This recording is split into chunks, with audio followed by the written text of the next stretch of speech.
proceed Yaka Menstrual, Hygiene and educate schoolgirls on sustainable sanitary solutions. Plie nekasngiha DSEO training hall.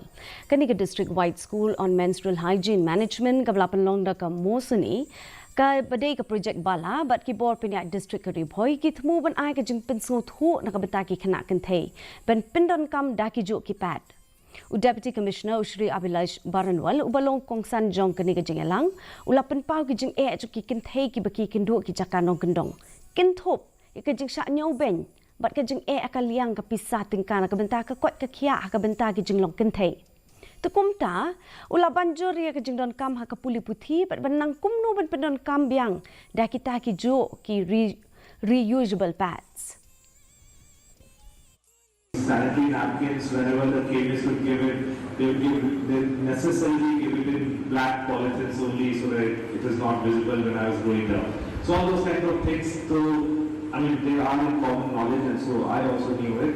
But simultaneously, these reusable sanitary napkins particularly struck because it's very cost effective. I mean, in 300, 400 rupees, even if they have had to purchase it, lasts for around 2 years, man?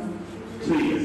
So let's say 3 years, a 300, 500 rupees packet can be used again and again for a period of 3 years. So it hardly comes to around what?